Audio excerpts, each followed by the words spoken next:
want to thank everybody for being here.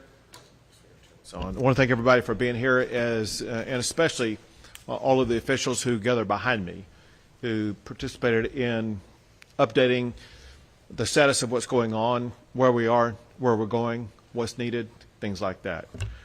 To start out, I would say that what we have observed in this entire Panhandle region is the aggregate of persistence, perseverance, prayer, resilience, and just an extraordinary response to those in danger. I have witnessed and observed some extraordinary damage in our state. It could be caused by hurricanes or tornadoes, and frequently when you see the aftermath of that damage, there's some semblance of a structure that is still there.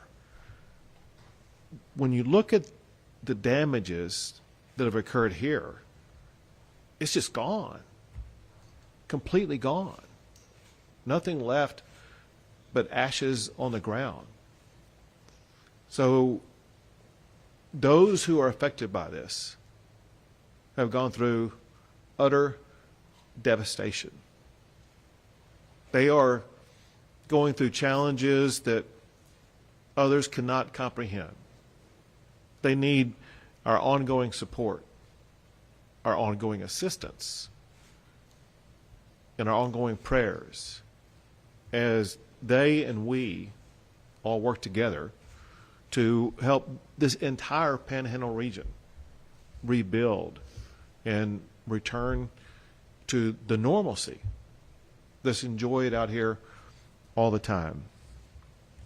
I would think there's so many elected officials with us, including all of the county judges from the region, some mayors and other officials who have worked tirelessly for the people in their communities to make sure that their constituents were getting the response and resources that they needed during what may be the most trying times of their lives. I do want to thank several members of the Texas legislature who gather with us here today, but also who will be working ongoing to assist their constituents in this region. That includes Congressman Jackson, State Senator Charles Perry, and State Representatives Smithy and Price. I thank them for being here and what they have done and what they will be doing. For many local officials, as well as for many residents and businesses in this area, those representatives are a shortcut for you to seek and ask for and hopefully provide to you levels of assistance that you need. I want to also express my gratitude for the heroic response by firefighters. It's extraordinary to see what they were able to do. The largest fire in the history of the state of Texas cut a path so large that it exceeds the size of some states in our country. And it would have been far worse and far more damaging, not just to property, but also to people, but for those firefighters. As I understand it, there is one person who lost her life. Every life matters. And it's a loss for that family that can never return. But many more people would have lost their lives had it not been for fearless firefighters who put their lives on the line, some of whom were injured in the line of duty, working tirelessly to respond and beat back these damaging flames. Also want to thank all of the emergency management professionals. There's a time when there's a need, when candidly you can't sleep.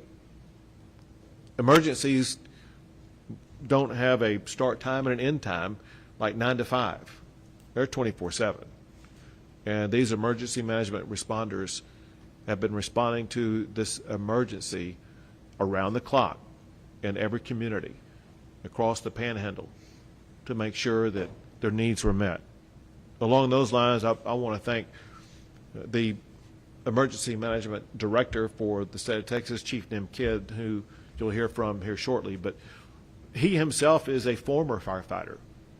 He understands exactly what these people have gone through from his own personal firefighting experience, but also through his experience as being the lead person in the state of Texas to respond to every disaster that we have in this state. And every official that gathers with us today representing every jurisdiction affected by this fire knows that they have had immediate and ongoing constant access to Chief Nim Kidd, who has a primary responsibility, and that's to make sure that the need of every governmental entity in this entire region is met. And he has delivered on that job mission. I want to thank all of the county and city road workers and other different types of workers like that that have cleared roads, whether it would be to clear them for purposes of fire breaks or clearing them for purposes of people to get through areas that have been damaged. But not just the road workers, the city employees, the county employees, or the local employees, that they too have been working around the clock to either protect communities or to restore communities as quickly as possible. One thing that we talked about in the briefing is going through a disaster of this magnitude highlights the importance of emergency management preparedness. And many communities had emergency management plans that were put into place that proved to be effective, and far more damage would have occurred had those plans not existed and not been executed upon. And I express my gratitude for those who had the plans. There are 14 state agencies and 45 local agencies, all of whom have been working together to make sure that the needs that are extraordinary are being met as we speak, to help address the challenges that are being faced by these local communities. Some early, and I will categorize as premature assessments, show that there are about 400 to 500 structures that have been destroyed. There's no way to say for certainty that's going to be the final number, because there's still the ongoing assessment process. I want to go through several different things that have no particular order, but all of which I would say are important. One is, even though we gather at a beautiful moment in a day right now, everybody needs to understand that we face enormous potential fire dangers as we head into this weekend. No one can let down their guard. Everyone must remain very vigilant. Winds are going to pick back up. The right elements for a fire will be around. And as much as everybody has gone through this, all of us must remain vigilant to make sure that all the steps are taken so that we continue to prevent the loss of life and do everything possible to contain fires, to minimize the encroachment of fires upon homes and cities across the entire region. Another thing I want to say, and that is that there's several things that I've done. One is to issue the disaster declaration. The other is to make requests for funds from the appropriate agencies. Another is every waiver that has been sought to assist in the process that has been sought has been granted. And I will continue to do so to accelerate the recovery process. Recovery is a huge issue right now. We have people who don't have a home, don't have a place to go to. Their home is gone. And we as a state, we as a community, and we as Texans need to collaborate together to work not just on that restoration process, but that restoration process takes a while. We need to work on the process of finding immediate and temporary housing for these individual people. These people are suffering. Some entities that are working on that include the Red Cross. The Red Cross is working, their representative is here with us right now, working with displaced families. Local churches are working with displaced families. We have at the state level the One Star Foundation, the Amarillo Foundation, and there are others, perhaps from each community or county affected by this. We all will work together for both temporary and permanent solutions for those who have been displaced. We understand there's a need for speed. The Red Cross and the churches and others working on this, that they will be working with the rapidity that's needed to meet the needs of those who are looking for a place to stay. One thing that's very important, I realize we are in a time of chaos, but even during that time of chaos and in the immediate aftermath of it, one thing that I as governor need is as much of an assessment of damages as possible. One thing that I will be seeking to do is to make a federal disaster declaration request. And in order to be able to do that, there's a dollar amount of damages that must be shown that has been suffered to qualify for that request. And all of these local officials and others will be working to help aggregate the damages that have occurred that would help qualify for federal assistance in that regard. There's a need for debris removal as well as debris management. Debris removal because of everything that's already been victimized by the fire that's taken place and needs to be removed. And we will be working with local officials to make sure that they are able to manage that debris removal. We also need to work on the management of that so that it is not a catalyst for any type of fire that could be coming in the pathway. One issue that was frequently raised in our discussion is the need for greater air support, not just for this fire, but on an ongoing basis. And so there's two different time frames to look at that. One is the immediate time frame, meaning like today and tomorrow and over the weekend, as we may be dealing with other fires that could be arising here within an hour or a few days. We have, I am told, the adequate air support that's going to be needed to be able to help combat those fires here in the coming days. But then we get into the longer term. We obviously are here for the long term. And we, being myself and my fellow members of the legislature, and as well as Ronnie Jackson, we're all going to work together to find a way to put together the air resources that are needed for fires that are, let's say, more unique or different in this region of the state of Texas than some others because of the extraordinarily high winds that were sustained in this area that candidly make it difficult to fly.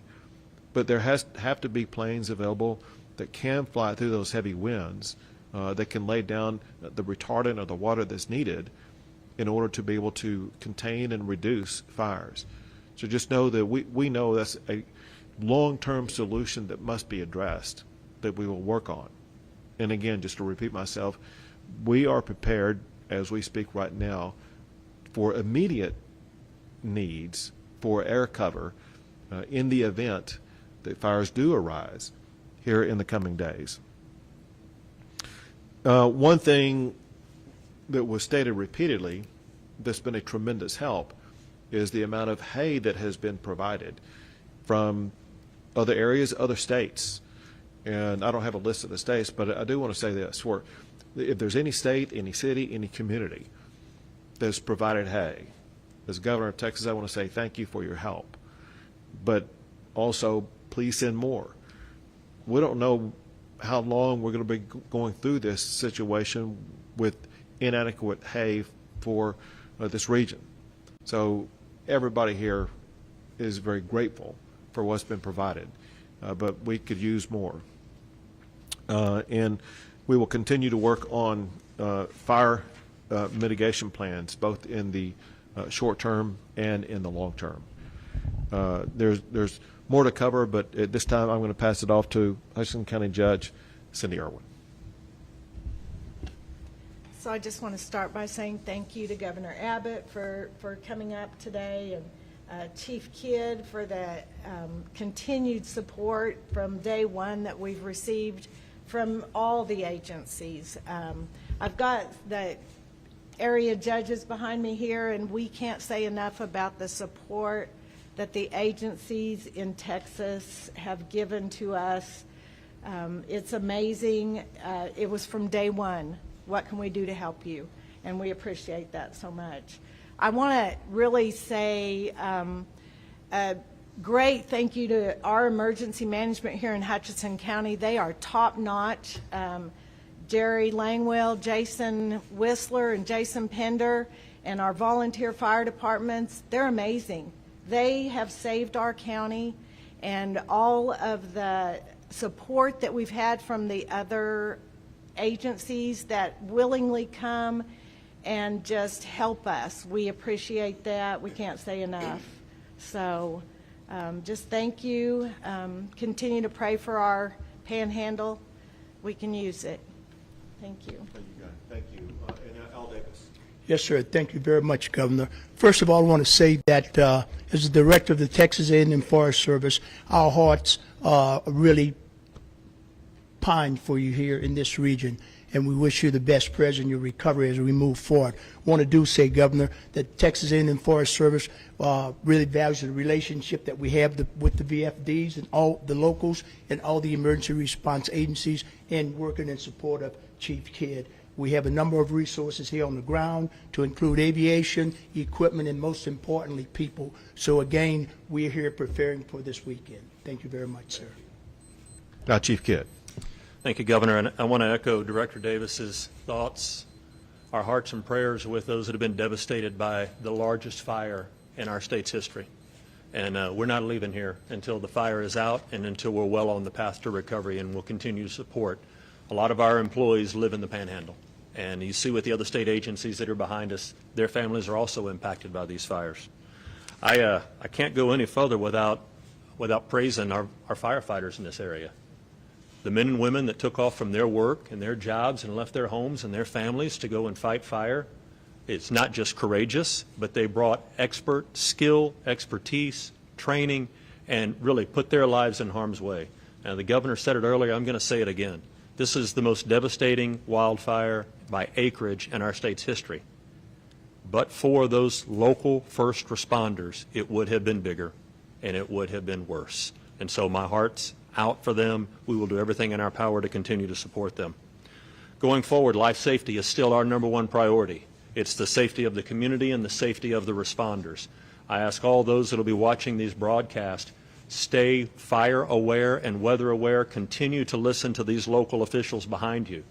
They ask you to evacuate. If they order you to evacuate, it is for your own safety.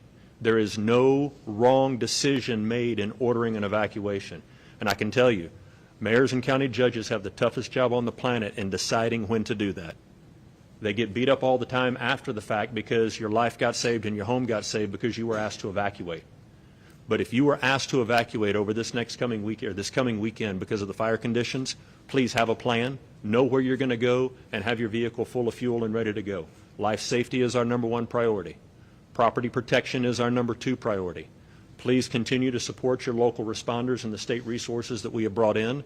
They are moving around 24 hours a day trying to make sure that we're getting ahead of this fire, containing the ones and gaining containment on the ones that we have.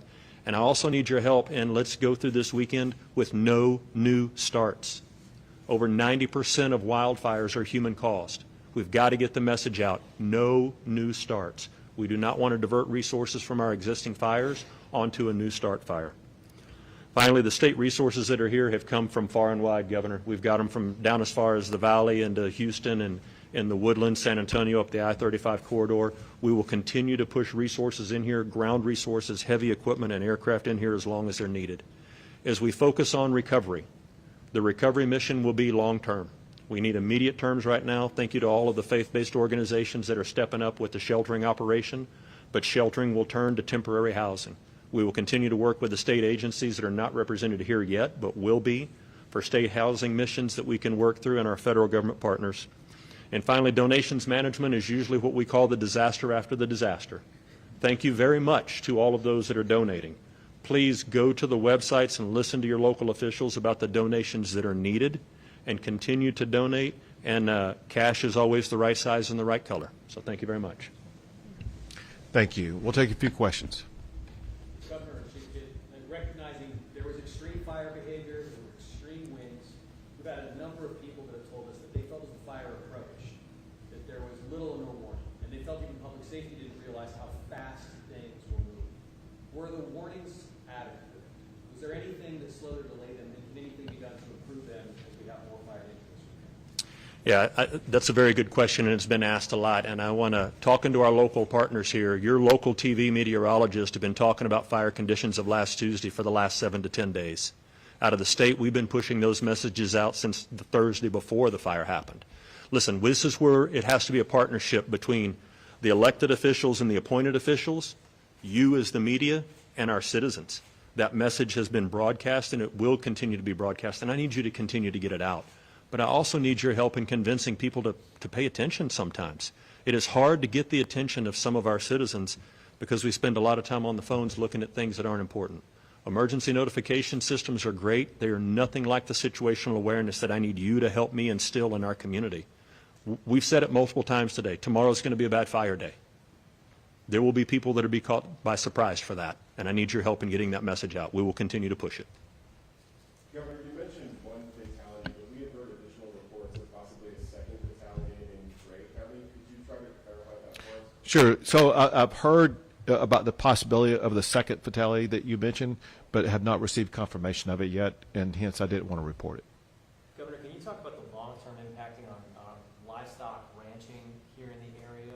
I don't know if you've been in touch with Sid in talking about just what ranchers can do to recoup any losses. I know you mentioned hay for livestock and bringing it up here, but is Texas prepared to face an issue with this, livelihood, because this was such a rough fire that took out so much ranch land? The short answer is yes.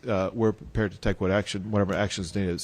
But more precise, there are certain funds that are available, certain grant funds that are available to address issues like this. Those will be looked at to see if they qualify. Other than that, there will be other efforts that can be made.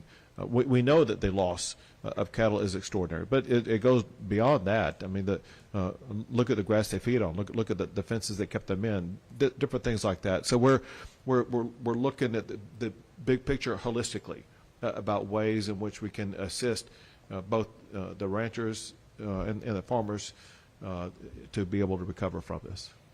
Yeah, please, hold on a second. And if it's okay, I'd like to add to that a little bit more. Everything the governor said is accurate. We'll continue to work with the Texas Department of Agriculture. But you also have the Texas A&M AgriLife Extension agents that are here in each one of these counties, and they're going to continue to be here. The grant process and the state and federal grants for agriculture can be tedious and cumbersome. Our goal is to have in each county a place where those ranchers can go to get the right information about the right grants, because every one of them will have a little different application process.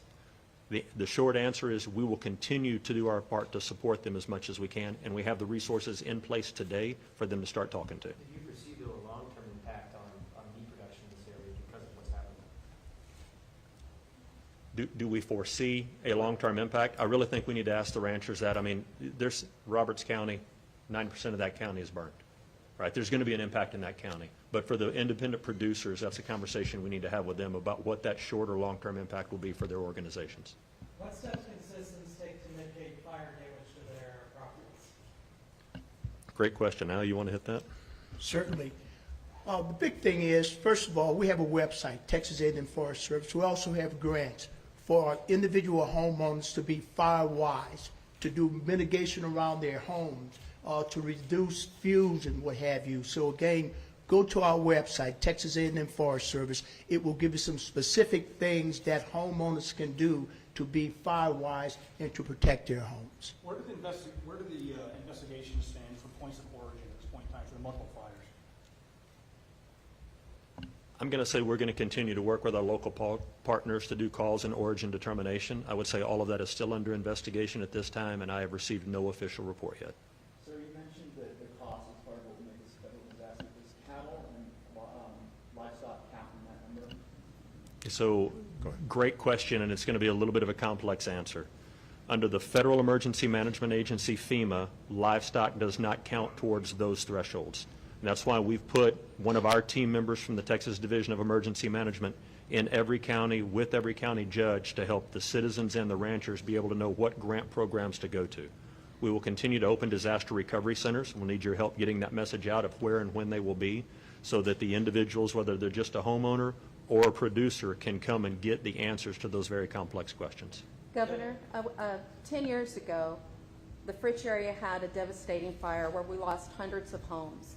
Most of those homes were low-value homes and from people, frankly, that were low income. We received no state aid because of the low income and low value. Here we are again, and a large portion of homes lost is the same situation. These people need help. So how can we see that they get state aid? Right, and to add to that, one of the things we were talking about before we came out here, and that is that a lot of the people who have lost a home had no insurance. Correct. And so there are a lot of people in great need right now. And that's the exact kind of thing that we work with, whether it be the One Star Foundation or other foundations, where we work to help people rebuild homes. But we need to gather more information, who does, who doesn't have insurance, different things like that. Then we can go about that process. Is that going to, are you saying that it will be a different process this time as it was 10 years ago? Will we? Well, I can't tell you what happened 10 years ago. Okay. What I can tell you is that we have processes and organizations in place to assist with this rebuilding of homes. Governor, you mentioned injuries to firefighters and first responders. Do you have any idea, a number or severity of those injuries? So I know on the very first night we had 3 firefighters that were burned, treated, and released. I've been led to believe we have one that jumped off a truck and may have a fractured lower extremity. I think we heard one a rib injury right now. But again, great work by those local first responders and then all the resources coming in. Life safety is our #1 priority, and that will include those responders. I need them to be safe out there. Governor, what can you tell us about a federal command structure for dealing with this fire and implementation? Would you said federal? I missed federal what? Federal, working with the federal government as far as like the U.S. Forest Service, Bureau of Land Management, Bureau Oh. of Affairs, as far as command and control structure for dealing with this fire. Got it. Great question, and I'm glad you asked it. #1, in Texas, all disasters are local, and these county judges behind us are the emergency management directors for their communities. The state resources that are here and any federal resources that come in work at the direction with the blessing and consent of these judges behind us, part 1. Part 2 is we will continue to bring in state and federal partners. There is a national incident management team that is here with us today, and they will take over the organizational control of this and help us order additional resources as needed. They're an expert team. We've worked with them before, and we're glad they're in our state right now. Chief Kidd, 2 more questions, guys. Chief Kidd, can you tell us which area actually sustained the most structural damage when it came to property? We're hearing Fritch was kind of like the run of everything. And another part of this question, can you also explain like basically how active the fire is now? We're hearing it's a smolder. Can you just kind of talk about what you are seeing today? Sure, and I'll let Director Davis add into some of that as well. But, you know, from the damage perspective in your populated areas, Rich, Canadian, we talked to the judge there, and, you know, she's not here with us today because she didn't feel like she could leave her community because of the devastation there. I'll be traveling there early next week, if not over this weekend. What we see in home damages, we really is hard to explain right now because some of the fire, to your point, smoldering, still too hard to get into and count those damages, all right? So let's talk about smoldering fire and fire line. With a 1 million acre fire, It's a little over 550 miles, the perimeter of that fire. So think about that in sheer scope for a second. As fire continues to smolder right now, with the wind picking up tomorrow, the relative humidity coming back down, one ember can pick that up and drop it outside. Please do not get wrapped around the axle on containment percentages. Everybody wants to know what percentage contained are we today. I do not want that to lead you to a false sense of security as far as fire weather through this weekend. It's going to be a very active weekend. Al, anything to add to that? I think you've covered it very well, Chief Kidd. Governor, one more question, folks. You said something about the air containment, I mean, bringing in like air support. Is there something that's happened with this fire that's gonna make the way Texas looks at a region like this that needs so much air support for fires like this? Sure. It's something that when we realized that because of winds, because of other challenges, there was air support that was not provided initially. If it had been provided, it's possible that the fire could have been more contained. That's the kind of thing that lets me and other decision makers in Austin, Texas know that if we can provide the type of equipment and personnel that will be able to better fight fires like this, it's something that we need to step up and do. Bottom line is we want to make sure that we don't have a repeat of this type of fire in the future. Maybe the best tool that we could add to the toolbox to prevent a fire like this would be better, different types of planes to make sure that we would be able to drop retardant and other material that would slow or stop a fire. Thank you, everyone.